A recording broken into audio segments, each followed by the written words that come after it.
All right, y'all. Here we are again, one more time.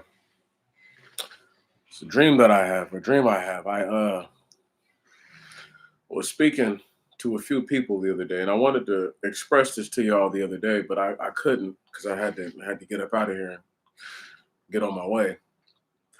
Got a little bit of time on my hands, not too much. I gotta invest a little time into some reading, get ready to do this Exodus piece for you. But this dream that I do have though, right? It's an epic one, and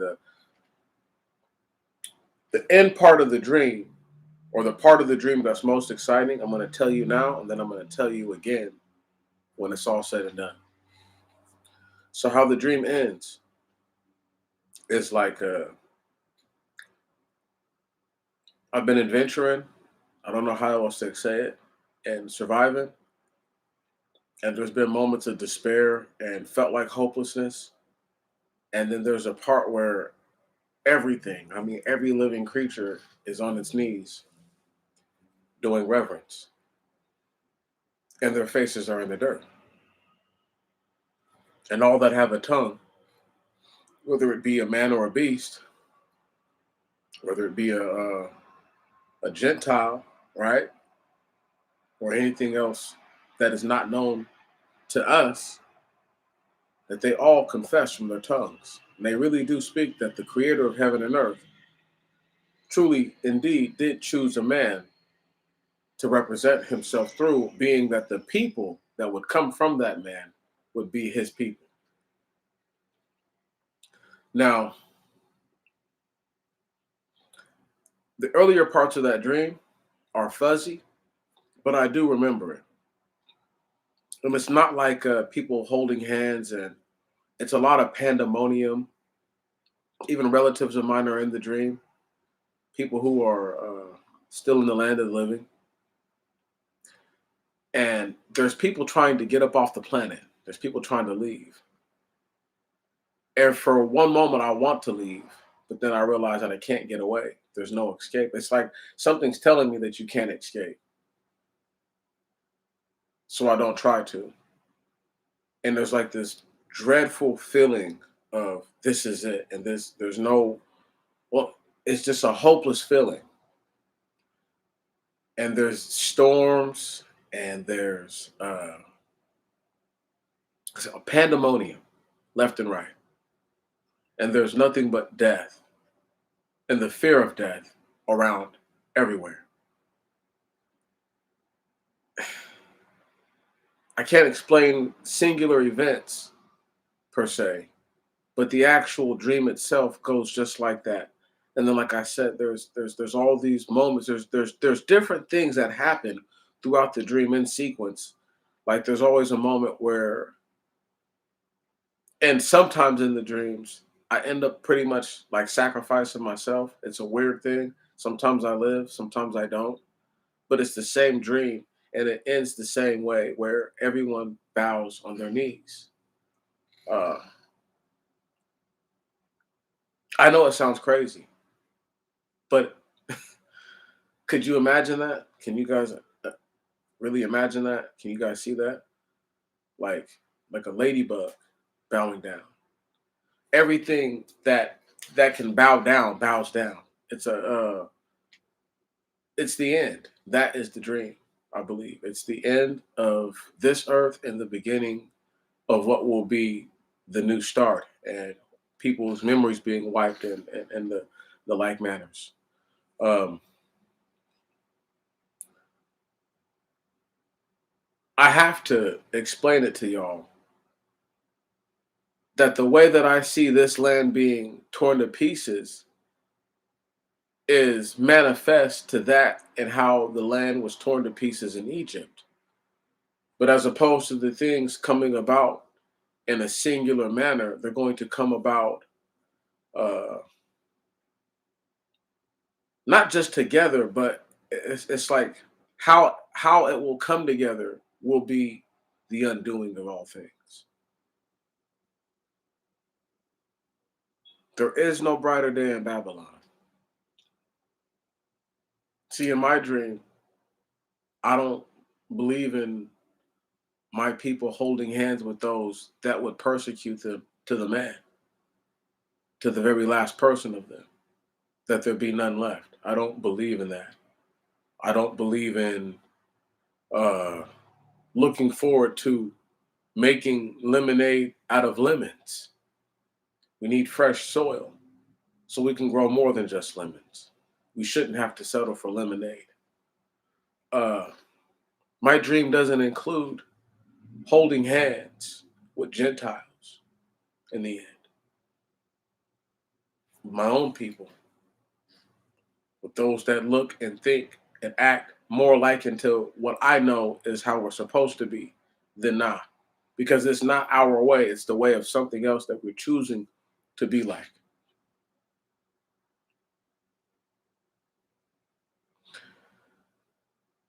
In this dream that I have, the Most High God's presence is the only word I have for it is dread. It is so powerful. You can only help but to feel fear for your very mortal existence and your soul's well-being. Like he could make it as if you never existed. That's how powerful it feels in my dream. And he could be even more powerful that in real life. But that's the power that is emitted in my dreams, that the level of dread that I feel is legitimate, as if my actual essence is at stake in these dreams. Like if I don't make it out of this dream, I probably don't make it back to earth. I probably die in my sleep. And that's it. Powerful, powerful dreams that leave that sort of fear on a man. And that's just me. This is just me just telling y'all. Dreams of hiding from gigantic monsters and creatures of the lights, because it will be. And then dreams of also going to battle with these same type of beings. It's all one thing. Sometimes I'll have the dream reoccur in a different spot, but it has occurred that in one place in it, the least dreadful his energy is once it settles on the earth and all are bowing to him. But it's most dreadful when it first comes to the earth, because all that live, all things that know anything, know that it's him.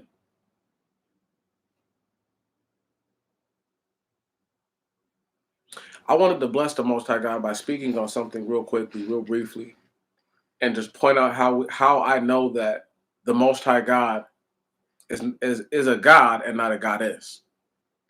That he is a he and not a she. When you look at prison populations, let's just use America, the most corrupt place on the earth. One of the most corrupt places for sure, if it's not the most corrupt. And in this land, overwhelmingly, nearly 80% of all inmates either did not know their fathers or did not have like a positive contact with the individual. That being said, I know that the Most High God is indeed, truly who he says he is, because the mothers are always present. And if feminine divine energy was that real, their sons wouldn't be in prisons. Ah, now back to the stream. It's a very awkward dream. Sometimes one has to hide in a closet or under a couch or in a trash bin, anything to stay safe from these vile beasts that bring the sense of mortality to your mind. It's not just men killing men.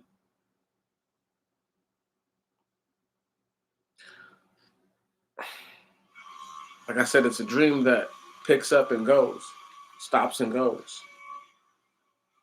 I'm not going to talk about demons trying to ride my back into eternal oblivion. Just talking about what the end really looks like. The skies will be completely dark. Purple skies. You guys have heard me, everyone has heard me say this before.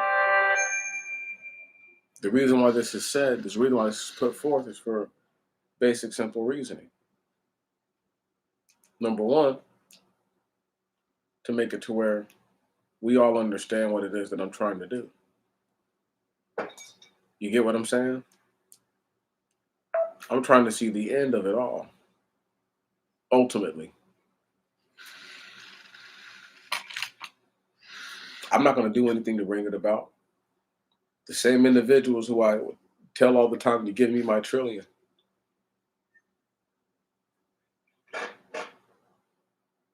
See, I don't care how many trillions you give the people. If you just want to give them 50, I need a whole trillion to myself, and then they can do whatever they want with the other 49. But I'll settle for nothing less. Having said that, all that they're doing right now is going to bring about these things. It can't be undone. It can't be changed. It must be what it is. I need y'all to understand this. I used to dream a dream that I didn't realize was the end when I was a little boy. Then I got older and it scared me more because I realized what it was. And then now I'm at a certain point in my life where I accept things that I cannot understand. And sometimes if I do understand, I won't say a difficult time. It's just the way that I understand it may not be as easily explained.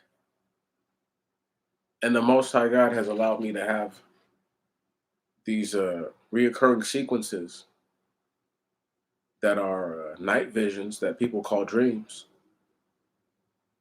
that have pretty much told me where a lot of these things are going. I have a link that I'm going to put in the description box, and I'm not proud of it. I'm not you know, I'm not basking in the glory of anything, but it was just very, very awkward that he happened to see me copy that he happened to see something, and I was able to say, "Hey, yo, send that to me." Paste. And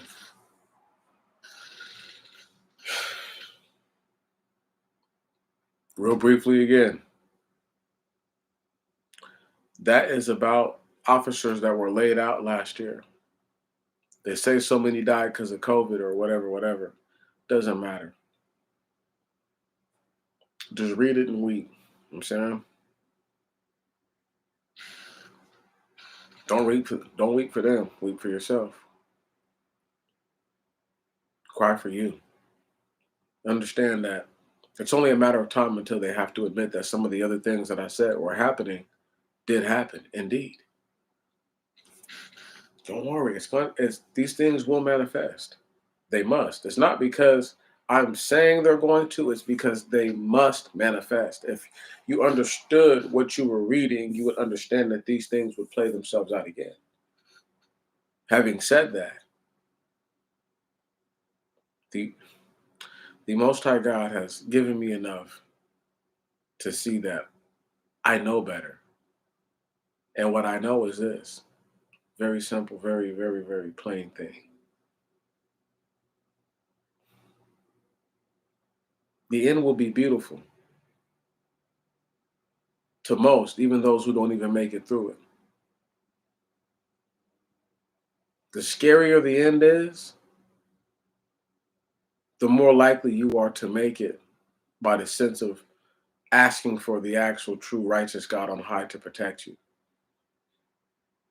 When he comes back, even his angels will hide in the places where true guardian angels that have been placed over people.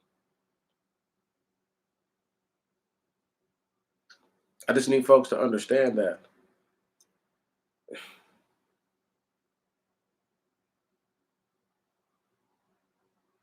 there's going to be things that you've never seen or would believe are going to be on this planet, so-called planet, are going to be on the earth. Some will ascend, some will descend. And this will be the day. All that can happen will happen. All that should happen shall happen. As I have said before, all that is broken shall be made whole. All that is crooked shall be made straight. And all that is wrong shall be made right. And the Most High God will reign. And all will know that there is a creator to heaven and earth. As there was a artificer to put ornaments in their homes, there was an artificer to put the plants that they enjoy the fruit from and the seed of the herb of the earth, that it be enjoyed, that someone placed it there, and not just by random happenstance of chance that it is what it is. I'm telling y'all.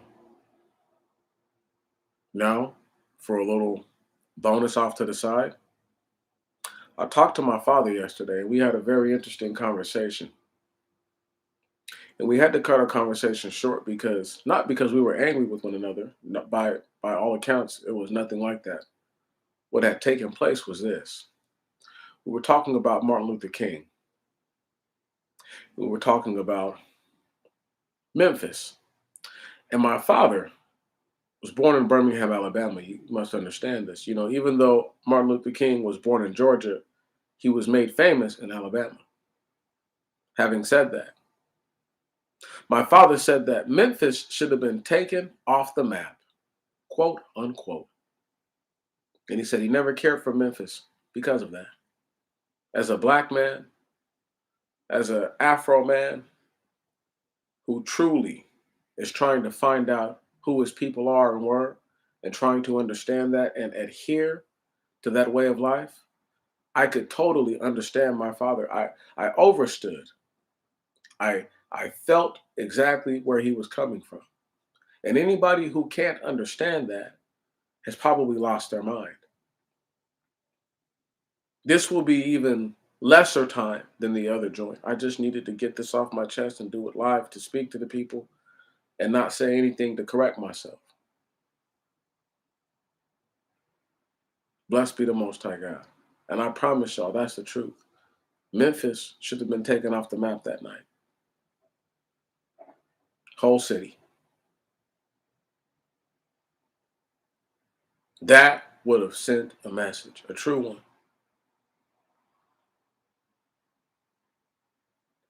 Just speaking it out. I know people don't want to hear that. I know people don't even want to believe in things like that. They're like, an eye for an eye is not how you live, Demetrius. Whatever you say. But check this out. It's not your choice to tell me how to think. I don't have to tell you how to think. I'm just telling y'all what I perceive. I perceive that Memphis should have been wiped all the way off the map when they let Dr. King be murdered, right? And there wasn't a, a greater sense of urgency once again to protect.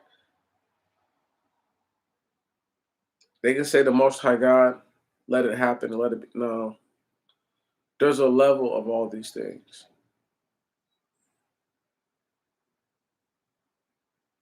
Do I believe that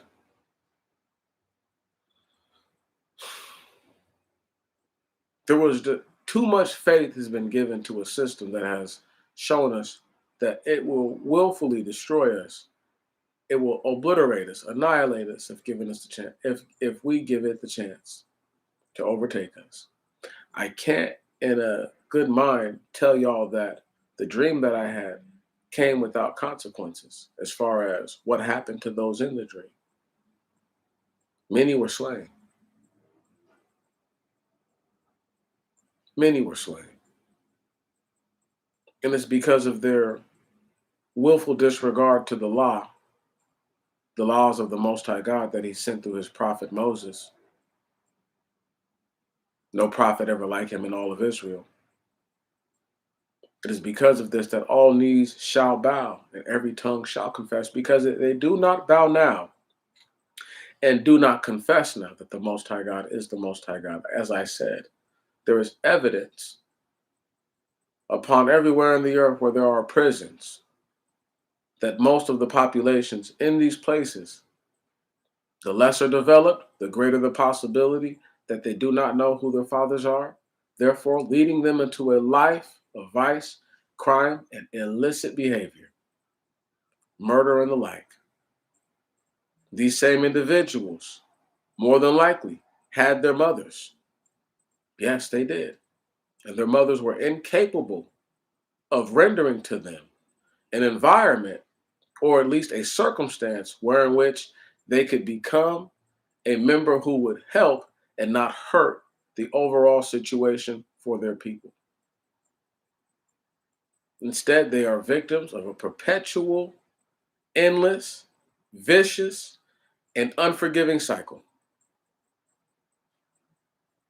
That much to be said that the creator is not a female, but a male, because life still yet lives, in spite of all the things that have happened.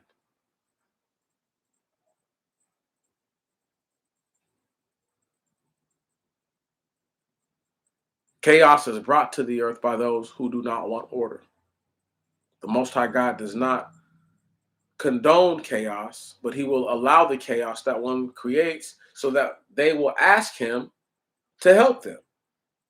But if the pride in their heart and the proud look in their face does not allow for them to do as such, then they will see the consequences in the end. See, the dream that I have, like I said, we are not holding hands with the same enemy that sought to murder us all to the very last person.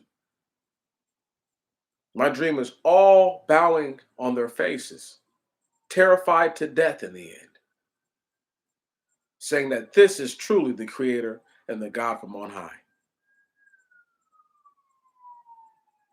All afraid to look up because His power is so great. That's what I think about. See, that's the difference between I and any other individual. I'll tell you what I actually dreamed before. Like I said, the sequence of events is the same, but I pick up at a different point in the sequence of events. I cannot stress to you the level of dread and fear I felt. It felt as real as I'm speaking to you now, as how real it felt. And the sense of my mortality could not have been any more real than any time in my life. When all are forced to bend and bow at the knees, it'll be something like this. They'll be on their knees like I'm going to get on my knees now. They'll be on their knees and they'll confess from their tongue and from their mouth. Yes, they will. Everyone will. I've already seen it happen. Whether I'm going to be living on the earth or not, it's totally, really, I do care, but I don't care. It doesn't matter because I know what's happening. They don't have to want it to happen for it to happen. The Most High God is always on time. He is not early, He is not late. He is always on time.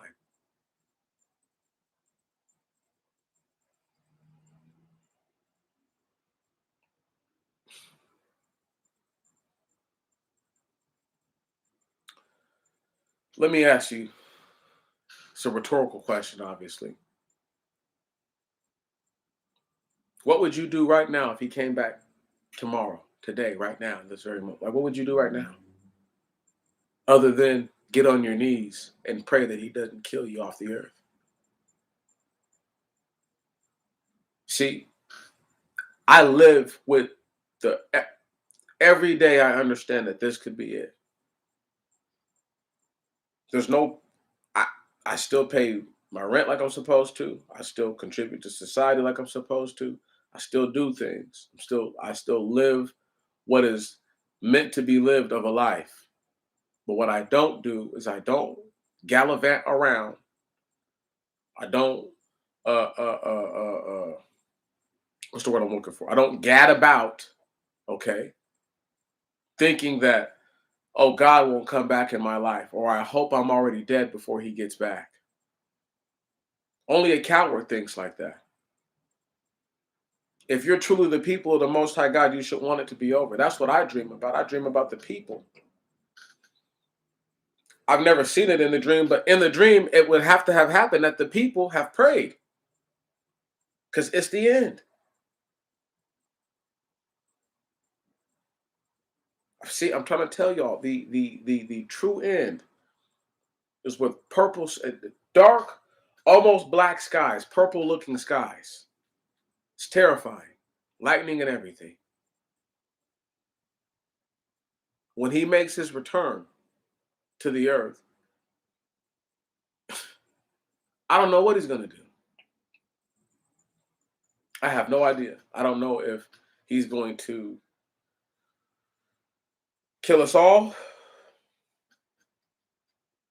I don't know if he's going to spare the few that he's going to spare.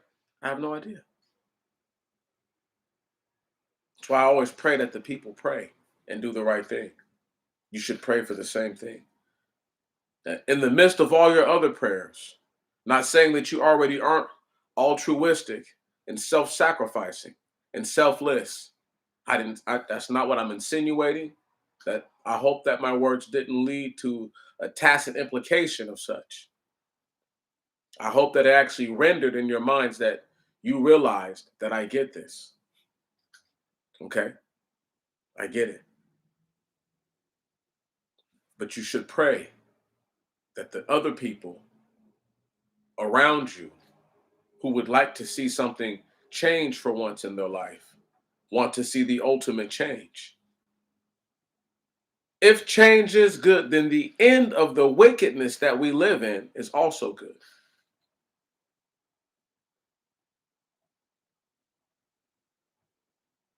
I said, I've dreamed of being in the presence,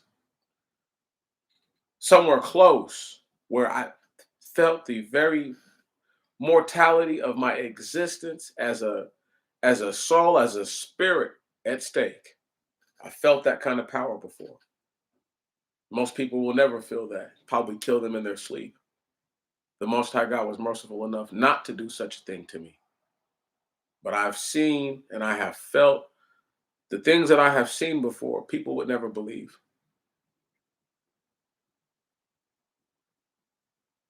I could tell you guys right now that if the earth was round, the life that's on the planet would not be the life that is on this planet. It would be a whole nother life form if it was truly round.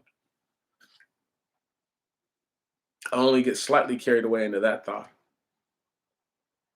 Years and years and years ago, this was months and months and months after I had did mushrooms.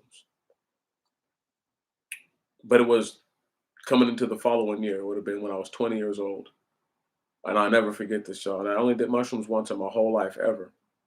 And I'll never forget this. And months later, I was laying down and I was asleep. And in this, what was a dream or a I don't know what it was, but it felt extremely real. And I think I've told y'all this before.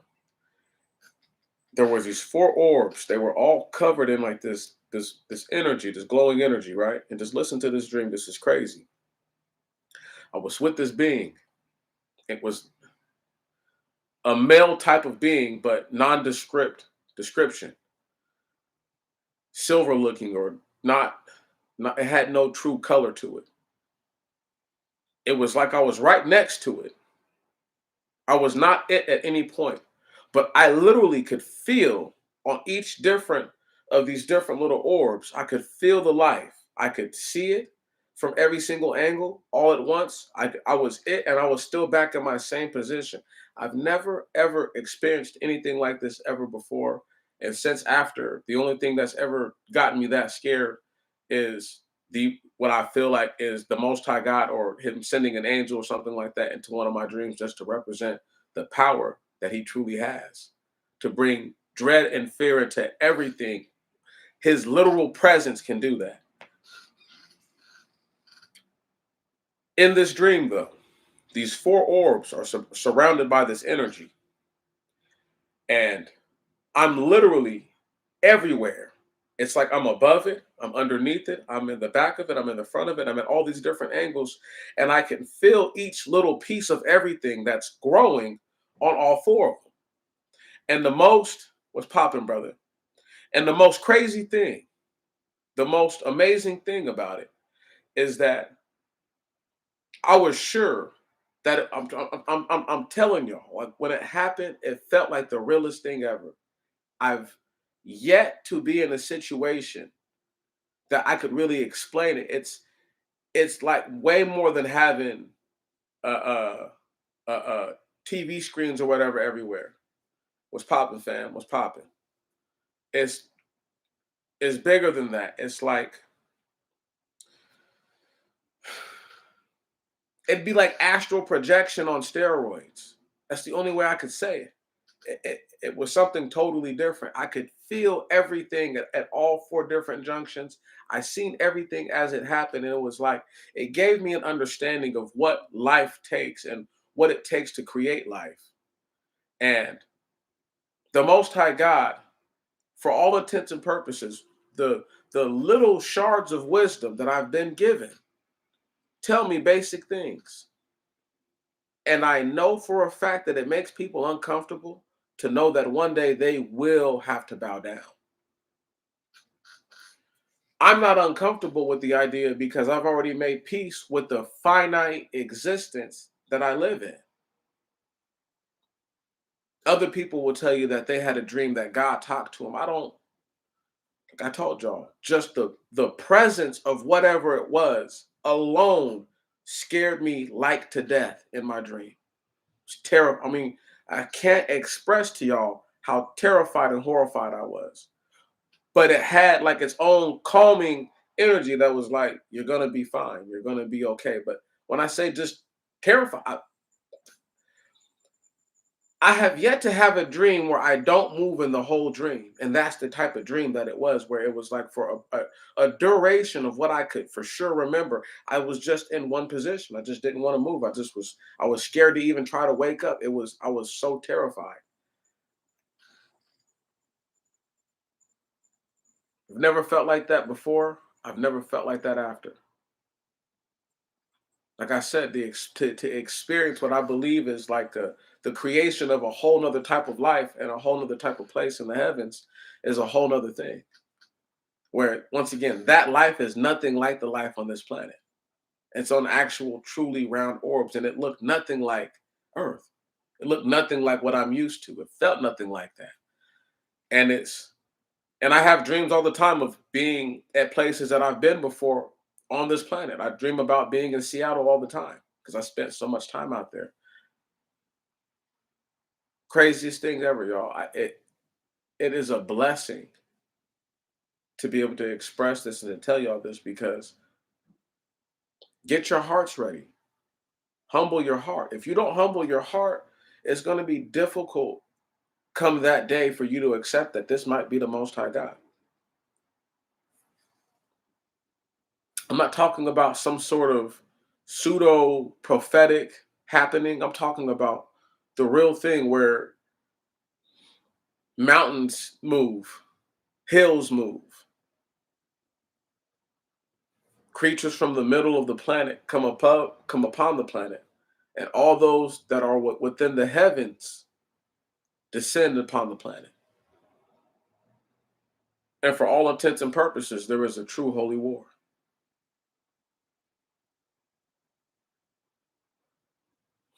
Most people don't even realize that. That in the end, it's going to be angels who are killing off the offspring of their own brethren, who were also angels who came down and did that which was wrong and did that which is evil.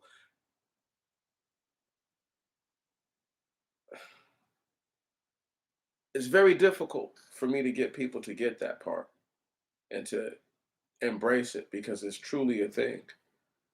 But if they can understand that, like I said, the same witchcraft that I'm using right now, the same sorcery that it is to express this message will all be destroyed.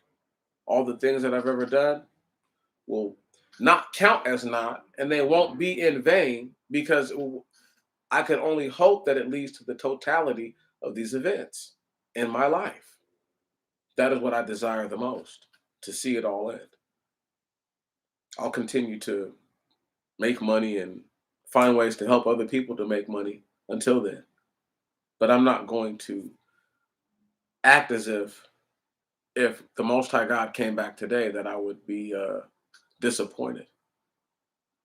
The only thing you have to be worried about is, once again, is where do you stand with him in your heart?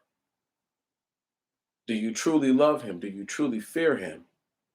Do you honor him in the ways that you can, in the ways that you know that you can and that you should?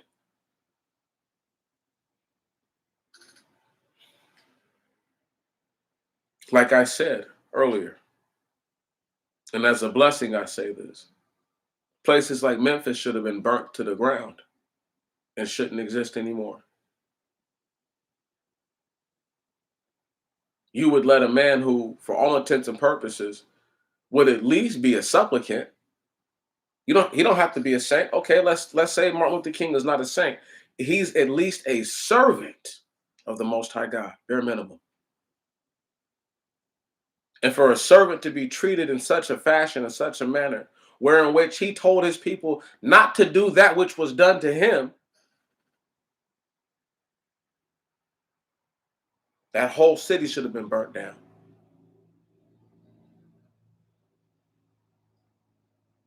Anybody who disagrees, please leave now. But if you understand where I'm coming from, hang on like a hubcap in the fast lane, okay? On the Autobahn. Because I'm telling y'all, that's the truth. I'm informing you. I'm not telling you anything, excuse me. I'm informing you. That is bare minimum the truth. That Memphis should no longer be on the map. It shouldn't, but it is. This is why when I say certain things, I try not to get carried away. I try not to act like I'm really angry about it. But yesterday, I had a situation where they tried to call me into work and they didn't want to pay me double time. And that was the deal breaker. You don't want to pay me double to come in on, so-called MLK Day. Y'all honor all these other holidays. Honor this one. But it's a black man, so it don't mean nothing to them. But they don't recognize that the same work that they're able to do to exploit other individuals who are not Afro people, okay, who are immigrants from God knows where, they're follow what I'm saying right now, because this is deep. I don't even care about those immigrants like that. That's not my thing. But the fact that they're able to use what he done to get them to come in there to exploit them, that's a shame. It's a shame. And once again, this is the society that we live in. I can't live in a place like that for the rest of my life. I don't want to die in this land and be buried in none of this contaminated soil.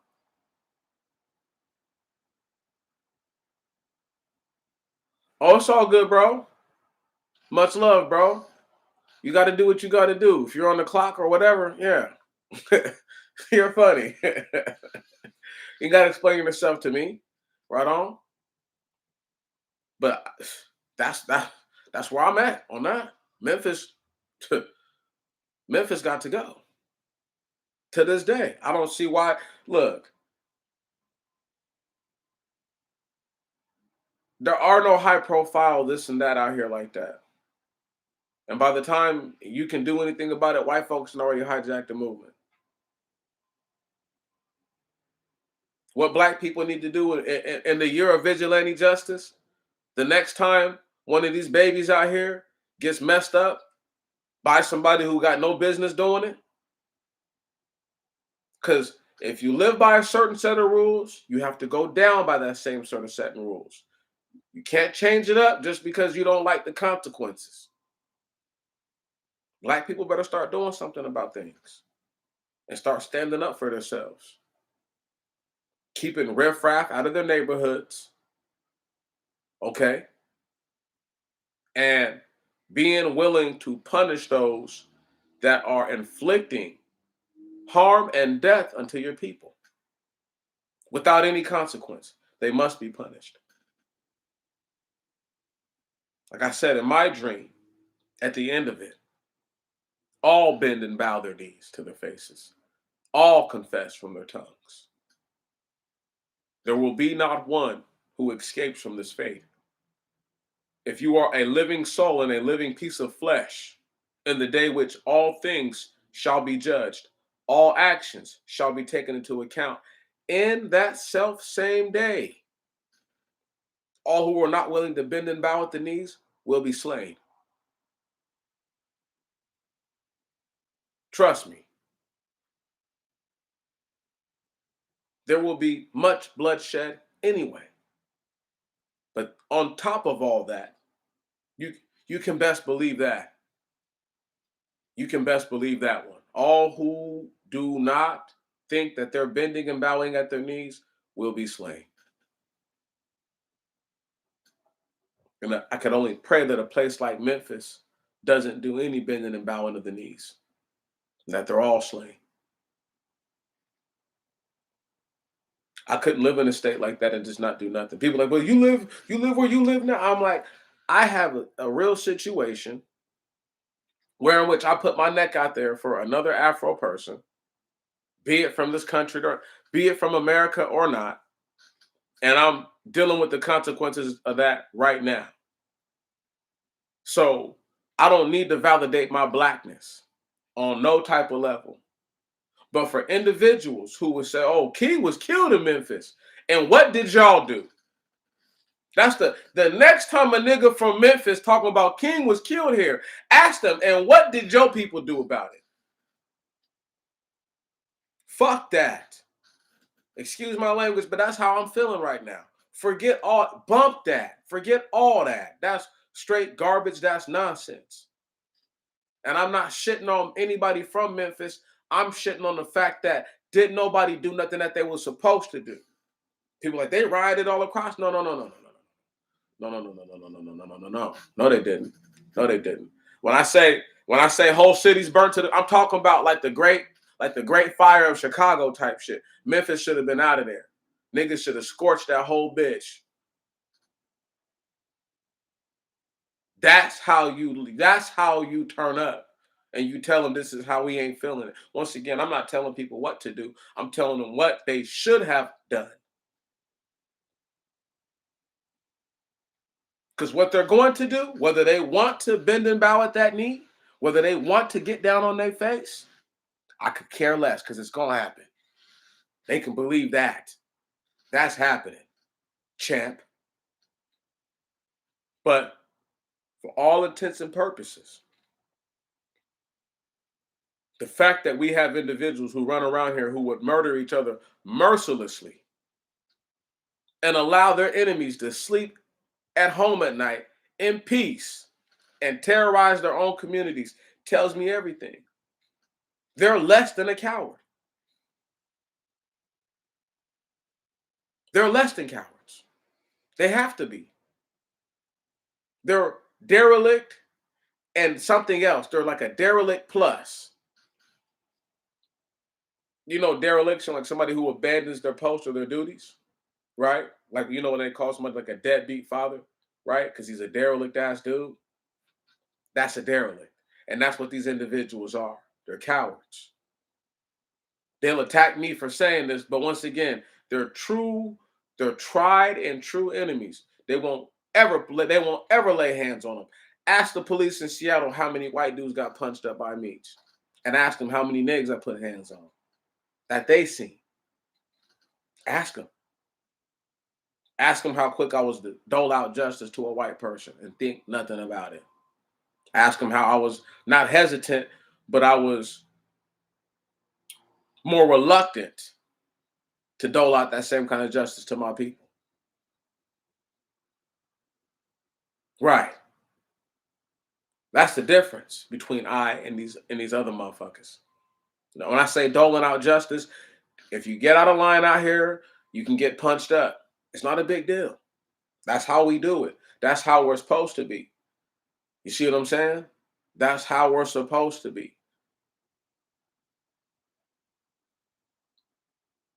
Blessed be the Most High God. in all of his righteous ways. And blessed be his people that follow him the most, with true hearts of remorse and shame, that they may be forgiven. I bless all my brothers and all my sisters who stand the line, who are standing up to the very face of evil every day. They think that evil is just something that exists on TV, inside of TV shows. It's in front of you every day. You fight a real battle for the balance of good and evil every day. And every day it seems like the bad guys take another victory and take another scalp. And every day it seems like the actual good guys, right? The righteous have to swallow they have to swallow those defeats like broken glass, waiting for the Most High God to rectify all that is wrong. Did I say you can't defend yourself or that you shouldn't? No, that's not what I said. But if you go overboard and then the laws of this land try to find itself falling down on you like a battle axe, you did it to yourself.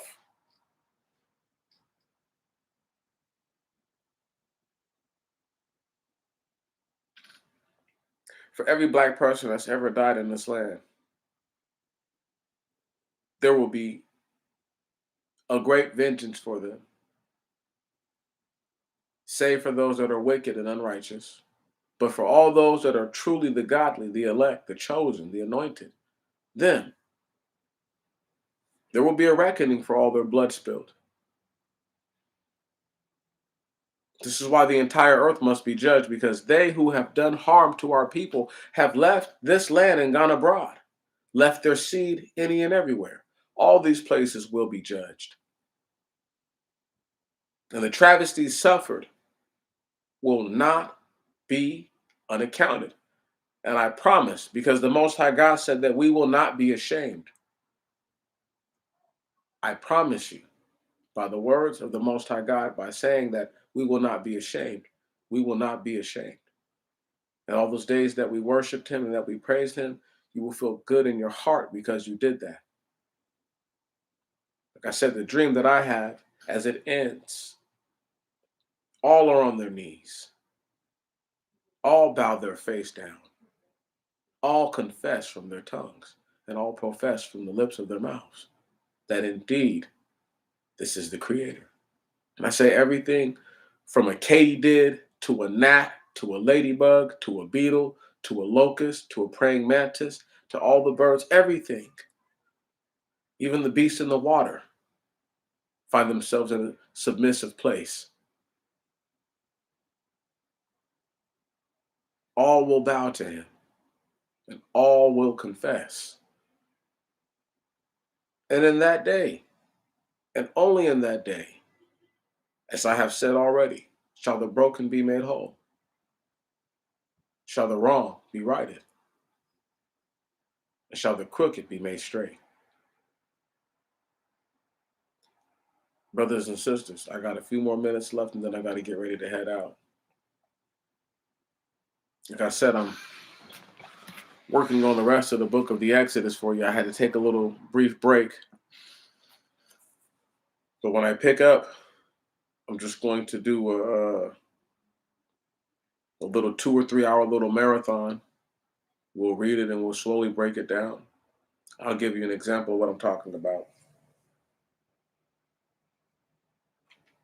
I'm going to go back to the book of the Exodus. We're going to start at the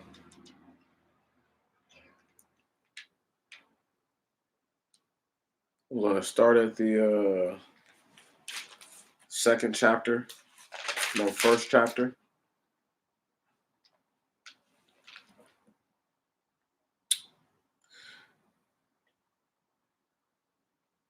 And I'm going to read this little part right here. Just understand what I'm saying. Just understand what I'm getting at.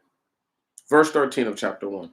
And the Egyptians tyrannized over the children of Israel by force, and they embittered their life by hard labors in the clay and in brick making, and all the works in the plains. according to all the works wherein they caused them to serve with violence. Okay, now let's break it down. The Egyptians are afraid of the children of Israel. The Egyptians don't want the children of Israel to possibly join forces with a foreign army, whoop them down, and then leave the land. The Egyptians understand that the riches that they have are based literally on the presence of the children of Israel.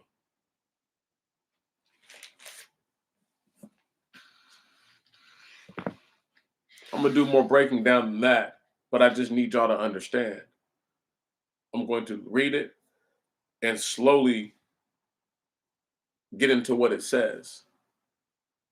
Where I'm at right now is about the where the hailstones are falling and kill all the animals everywhere but Geshem. I won't get too carried away about that, but the fact that Aaron and Moses are walking around while there's pieces of hail falling out the sky that are literally splitting trees in half, it just tells you how much faith they have that the Most High God sent them, and why would He do something to them? Once again, to say tomorrow is not promised is a half word, wayward compliment, backhanded slap to the Most High God. Tomorrow is promised. Tomorrow is promised. Why would the Most High God say that a man live out the fullness of his days if his tomorrow wasn't promised for him to get to that point? Tomorrow is promised. We're not guaranteed based on our own actions, based on our own decisions to get to tomorrow. But tomorrow is here for those that are willing to do what you must do to get to tomorrow. It's going to get real. Before it gets fake, it's going to get real. Trust me. And for anybody looking for something real fake, they're gonna get what they want in the end.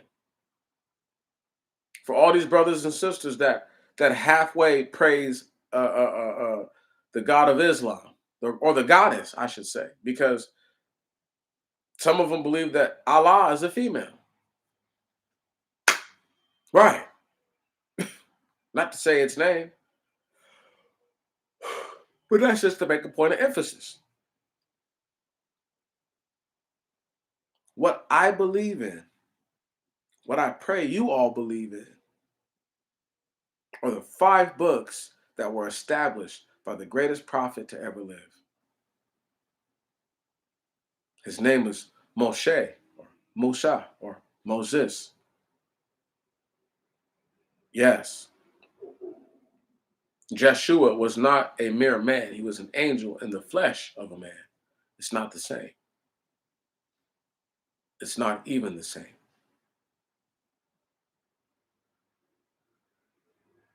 And even in the sequence of order of events, the greatness that Moses portrayed was not replicated, because Moses rescued the people, whereas the Messiah reminded the people that the covenant was still their covenant to follow. There is a difference. Once again, y'all got to respect the game and honor what's being put forth to you. That's the order of it. So you must honor that.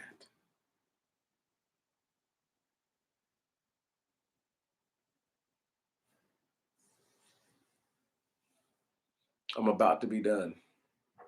But before I get done, I must say this. In that dream, there's a part where I look up and I look back down and I almost see the Most High God's throne. Like He's that close. Like in the dream, He's so close that I can, once again, when I say feel the awesomeness of His power and His presence, it's like I'm right there. And it's the scariest thing because, like I said, I was too afraid to do anything. I was too afraid. I was like literally like I was like in some kind of shock. I couldn't bring my body in my dream to move, and I couldn't will myself. I couldn't find the will to will myself to wake up. Because when I'm dreaming something and I know it's a dream, I can force myself to come back to my regular senses. I I've been able to do this for a long time. People who don't dream lucidly normally don't have the ability to do that, but I dream lucidly pretty much all the time. Like all my dreams are lucid dreams. They always feel real. So, uh, yeah,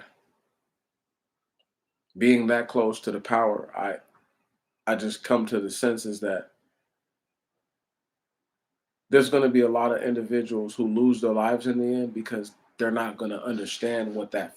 They're going to think that it's not the Most High God because He's so powerful, and that's what's sad. You get what I'm saying? If a demon could manifest with that sort of power, they already would have, but they can't because they're not that. They're once again they're limited. Everything they can do is finite. All that the Messiah can do, there's a finite limit on it. Even though it's larger than anything I can imagine, it's still finite. The Most High God is the only one who's indefinite. Blessed be the Most High God, the creator of heaven and earth, the founder of Israel, and the bringer of justice. I salute you, brothers and sisters. I salute you again. And this is a salute because we made it. I love y'all. I really do. You know I do. May tomorrow be better than today. And may your next week be better than your last.